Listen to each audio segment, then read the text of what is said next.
If you've ever built something with your hands, really built it from scratch, from a piece of wood that didn't want to cut clean, didn't want to take the stain, didn't want to turn into that thing you saw in your head, then you know how much it hurts, especially when it's for someone you love, especially when that someone is your daughter.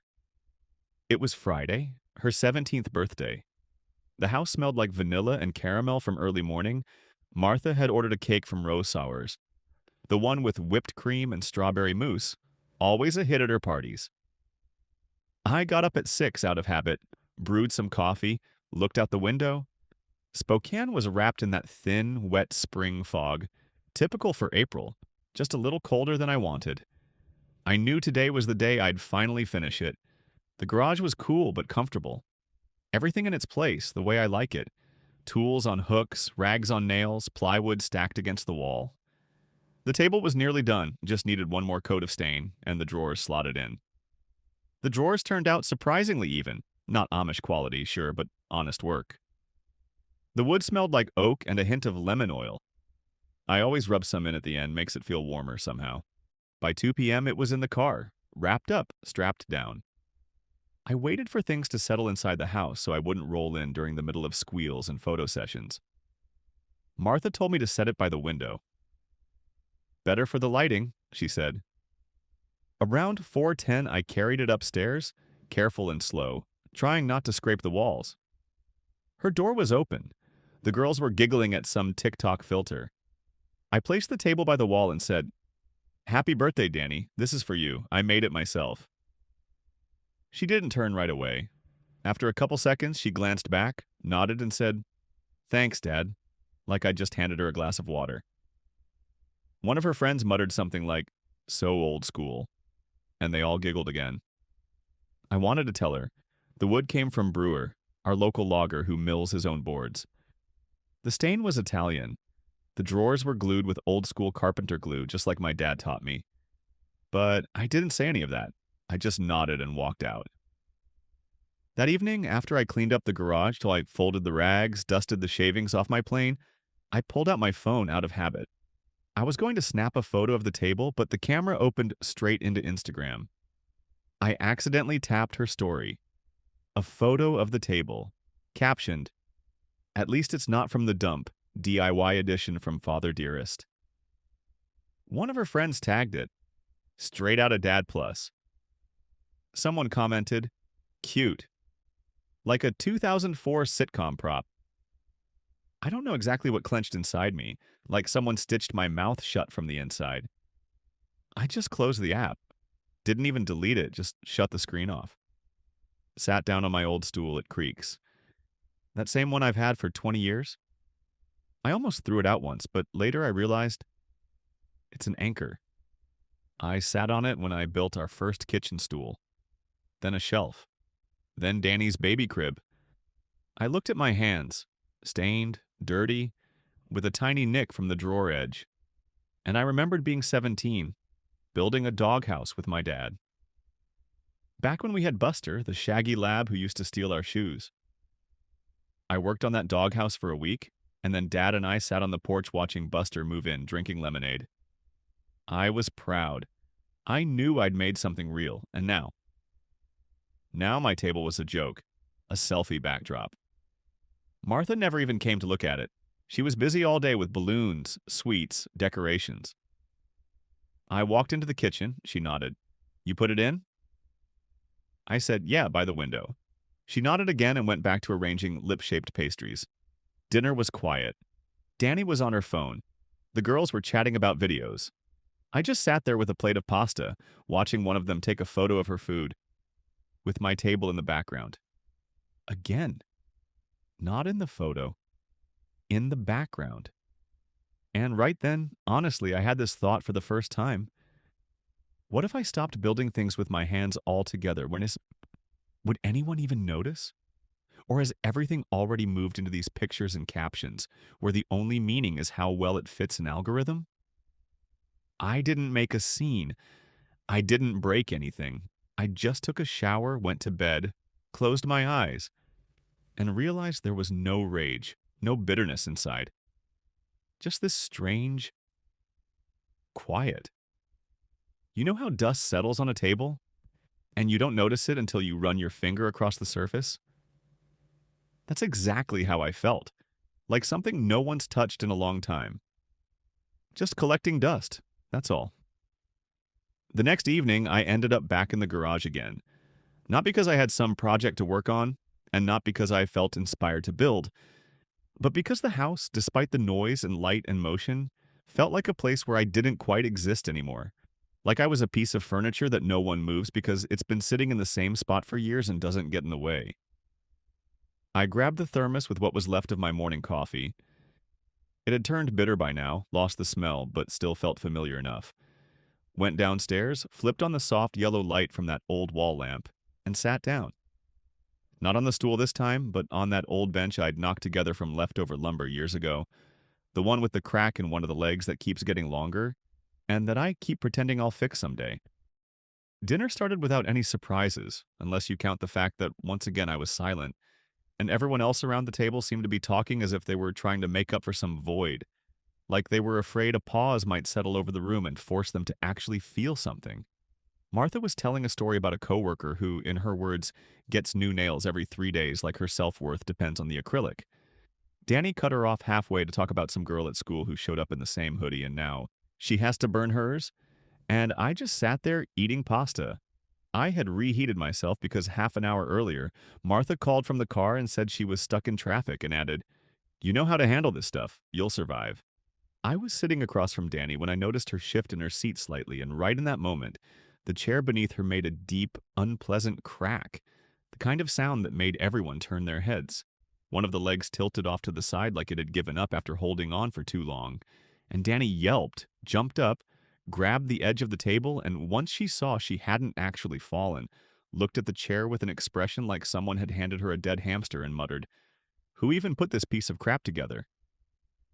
She didn't know that the chair had once belonged to me, that I had sat in it through most of my engineering drawing classes in community college back in Spokane, that I'd found it years ago in a dusty corner of my parents' basement and spent 2 evenings sanding it down, fixing the cracks, regluing the joints, trying to give something old and personal a second life.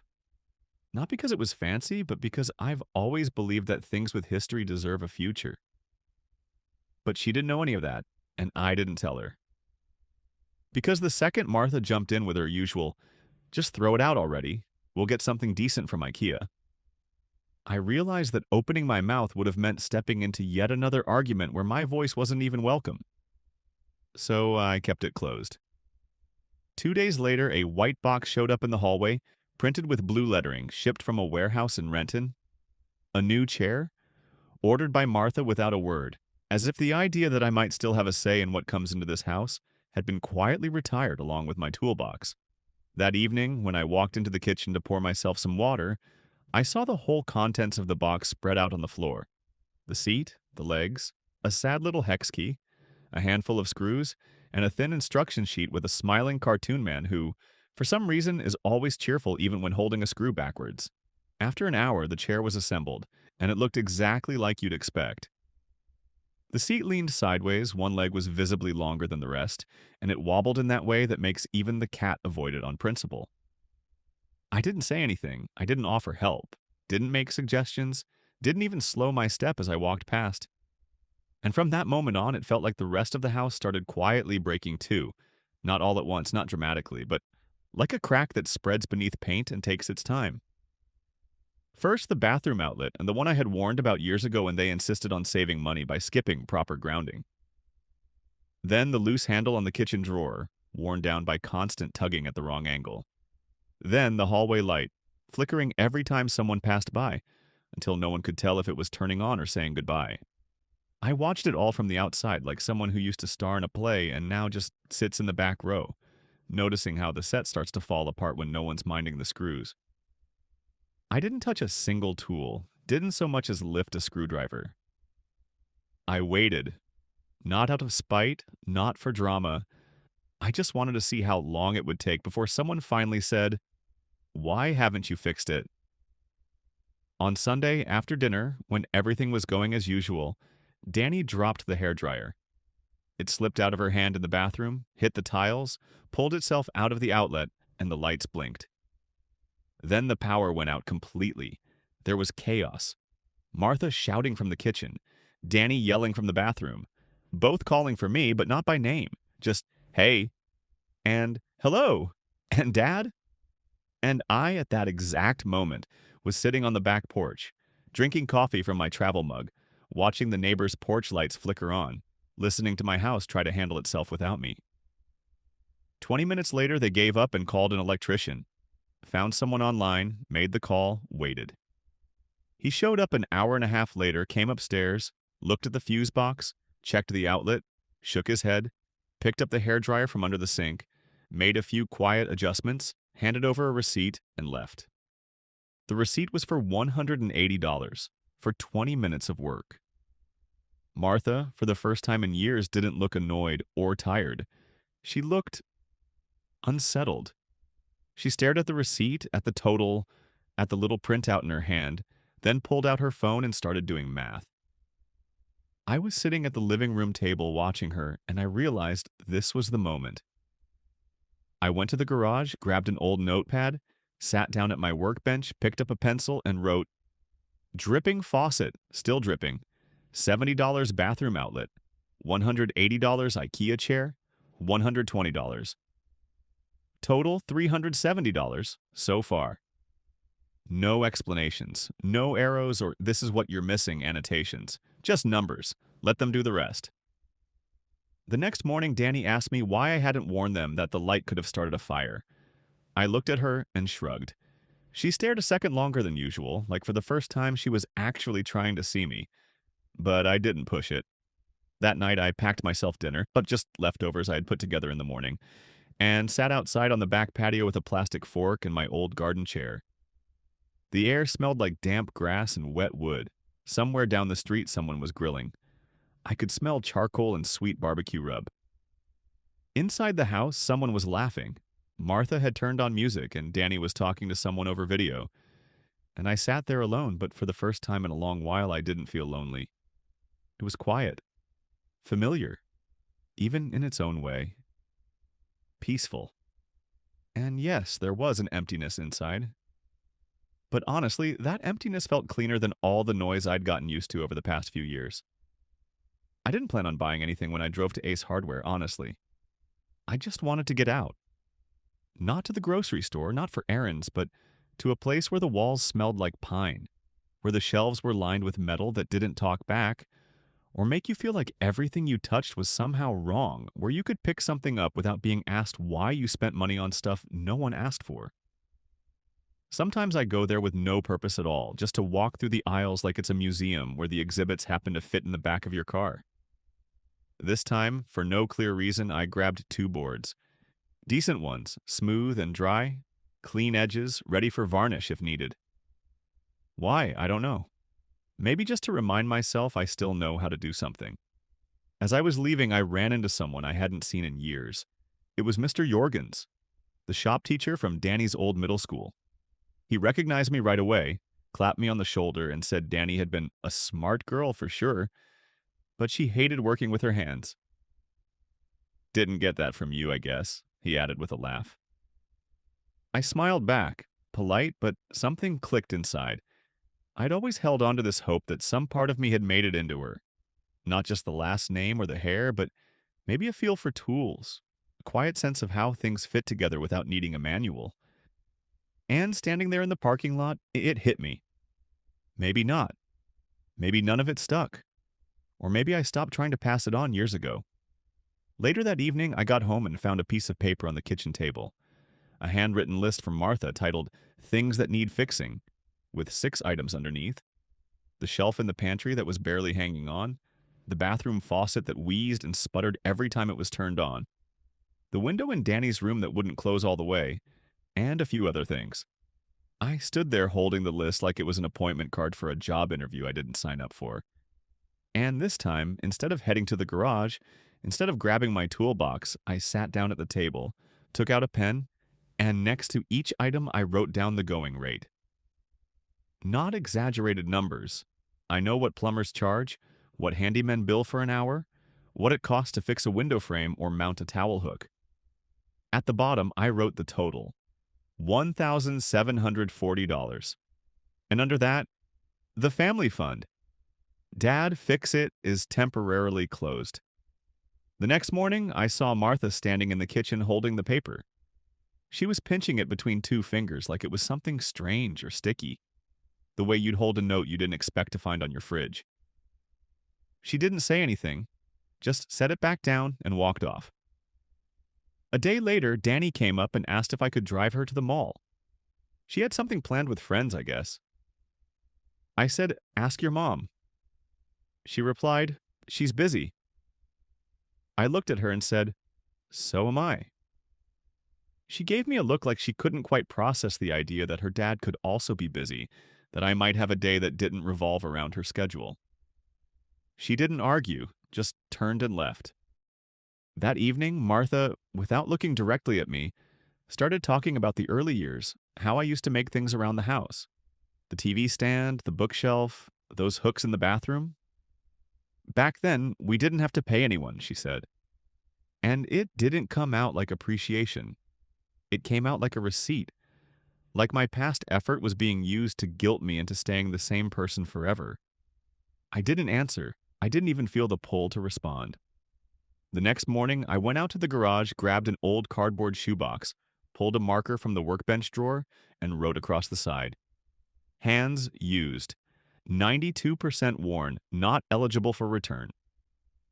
I stuck the note on the side like it was a product label, not as a joke, just to mark it, to make it real, to maybe give someone in the house a chance to notice something was breaking down besides the furniture. And you know what? In that moment, I wasn't angry. I didn't feel the urge to fight, to prove anything, to lash out. There was something much quieter in me. Like the event had already happened, and what I was feeling now was simply the aftershock. Steady, inevitable, and done. No spike of emotion, no heat. Just a clean, consistent emptiness.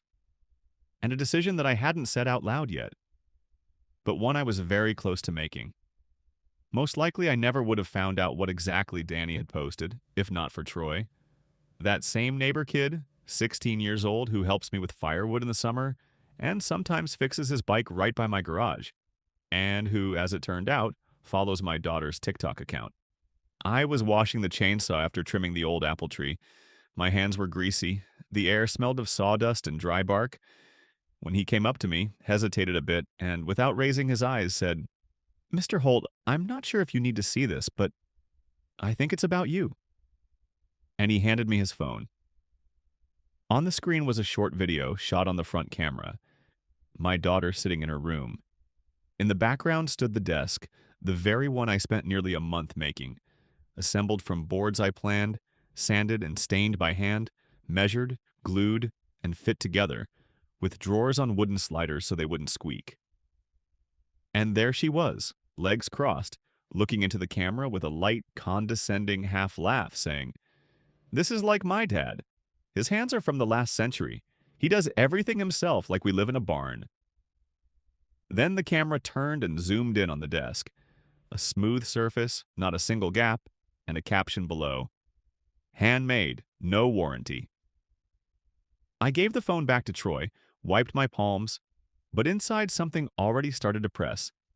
A familiar, heavy feeling, like the silence that comes after a fight, when everything seems quiet, but you can't shake the sense that something inside has shifted and won't go back to how it was.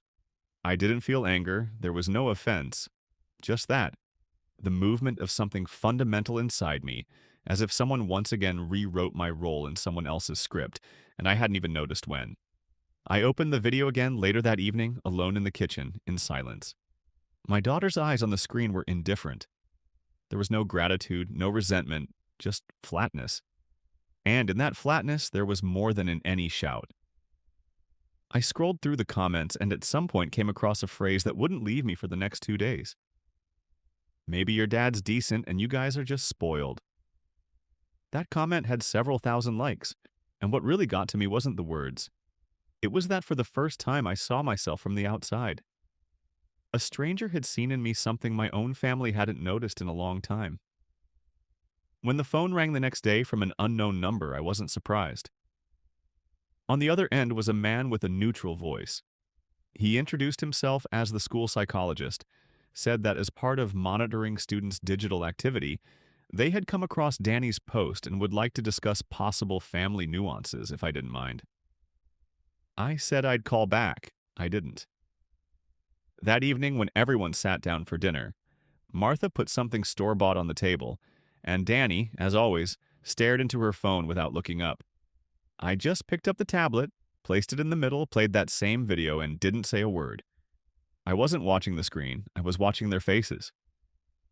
When the video ended, a heavy pause followed. Martha spoke first, her voice tense. She avoided meeting my eyes and said, "It's just a teen thing. She didn't mean it. Everyone does this now." I looked at her, then at Danny, and very calmly, almost in a whisper but loud enough for everyone to hear, I said, "While you call my hands outdated, someone else envies that you even had them." I didn't wait for a response, didn't want a discussion, didn't intend to have a confrontation. I just got up, went to the garage, grabbed a bag, put in a couple of t-shirts, an old jacket, my laptop, and a screwdriver set. I wasn't walking out for good. I just remembered that Steve had long ago told me I could stay in his trailer if I ever wanted some quiet. I locked the garage and before leaving, left a sheet of paper on the workbench, torn from an old pad, A4 size D, on which I'd written in marker, "If you mock the hands, fix things with your feet." Steve's trailer was cool even though it was hot outside. He was on the road, the key under the flower pot. Inside it smelled like wood. Not the kind from a store, but the kind that accumulates over the years. A little damp, a little coffee, a little tobacco. I turned on the old radio, the one I'd once repaired for him, and just sat down, leaning against the window, not thinking about anything, not making plans. For the first time in weeks, my mind wasn't buzzing. The next day, I learned that the video was still gaining views. One of the comments that had risen to the top said, "You don't deserve a father like that." It had over 12,000 likes. A little later in the evening, a message came. From Danny. Just "Dad?" And then a long, uneven text. You could tell it was written in a rush. Trying to explain, half apology, half attempt to pull something back that already seemed lost. I read it. Not right away. But she hasn't received a reply yet. The message still shows unread. And maybe, just maybe, that's the only way for silence to finally start being heard. A week had passed. Not on purpose, it just happened. The days somehow stopped being days and stretched out like a gray sheet, with no sharp edges, no sudden turns, but also no points to hold on to. The mornings all started the same way. Someone turned on the kettle, someone looked for a clean t-shirt, someone silently put leftover dinner into the microwave. No one raised their voice, but no one laughed either. The house didn't feel empty, but there wasn't a single sound in it that felt alive. Even the fridge seemed quieter than usual. In Danny's room, the desk had been sitting by the window all this time, and it seemed like no one even looked at it. A mug with a dried drop of tea sat on the left. A fallen sheet, some old algebra draft, lay near the edge. Today, for no particular reason, she just walked over, ran her hand along the dusty surface, found the drawer handle and gently pulled. It opened smoothly without resistance. And in that soft motion, there was suddenly something that didn't need words. At school, everything was as usual, on the surface. In literature class, when she was called up to read, she stood up, but the words that used to come out clearly now seemed to lose their shape, become loose like someone had mixed the letters with sand. The teacher, an older woman with a scratched pair of glasses, stopped her and calmly asked, "Danny, you're reading worse than usual. Is something wrong?" For the first time, she didn't answer. She didn't shrug, didn't pretend she didn't hear. She just looked at the page, then lowered her eyes. At home, Martha, for the first time in a long while, decided to fix something herself. It wasn't about the faucet, it was about the fact that there was no one else. She pulled out an old screwdriver with a frayed handle from the drawer, found an instruction video on her phone, took apart the piece, then another, stripped the threads, burned her fingers, and cut herself. The blood ran in a thin line, leaving spots on the light tile. She sat on the floor, pressed a paper towel to the cut, leaned against the tub, and for the first time through all of this, with no sound, no attempt to hold it in, she cried. there was a strange sense that even the tile under her was slightly trembling. Later that same day, Steve came to the trailer. He brought pizza, said it was just to hang out, sat on a flipped over plastic crate, took off his cap, and after a few words started speaking seriously. You know, Brian, they really miss you over there. I tried to fix the fence board, useless. Hammer slips, nothing's level. Could you take a look? Brian didn't answer, just stood up, grabbed his tools, and went. He fixed everything in half an hour. No comments, no favors. And when Steve was getting ready to leave, he said, "You're a good dad, Bree. They just haven't figured it out yet, but they will." Late that evening, Danny showed up at the parking lot where her father's trailer was. In her hands was an old gray folder, slightly frayed at the corners, with labels from elementary school. She didn't come right up, stood by the door for a moment, then, as if compressing all the air in her body, stepped forward. She held out the folder without making eye contact. Inside were old drawings, a stool, a shelf, a chair, a bed. Each one had a caption. Dad built this. Dad made this himself. Dad, the builder. The paper had yellowed a bit, the ink smudged in places, but the letters were alive. She stared at the ground and quietly, almost inaudibly said, "I ruined everything, didn't I?" Brian didn't answer. He simply placed a mug beside her. The same as his, white with a thin handle, warm with mint tea. No sugar. She sat down next to him. Not right away. First she just stood there, then slowly sank onto the step, took the mug in both hands. The silence between them wasn't cold. It was just real. A few minutes later he got up, opened a drawer, and took out a neatly folded blueprint. It was a simple bookshelf, a board, braces, a couple of joints. He unfolded the sheet, laid it between them, and said, "Want to build it together?" She nodded. Slowly, like she was afraid to scare off the moment. But she nodded. Meanwhile, at home, Martha was digging through a drawer of papers, looking for the water bill, thinking about how to pay for school, and came across a folded sheet. The handwriting was masculine, neat, written in pencil. Replaced without being asked, faucet, outlet, valve, love. The garage, which used to smell like paint and gasoline, was once again filled with the scent of wood. They stood next to each other. He held the board, she hammered the nail. Brian, looking off to the side, said quietly, 2 hits, then pause, then 2 more. Keeps the wood from splitting." She nodded, hammered, then looked up and said, "I'll remember." What would happen next, no one knew. Maybe things would fall apart again. Maybe for the first time, they'd hold together. But tonight in that garage, there was rhythm again. Not a lonely one. And as long as someone's holding the board and someone else is hammering, there's still something worth building.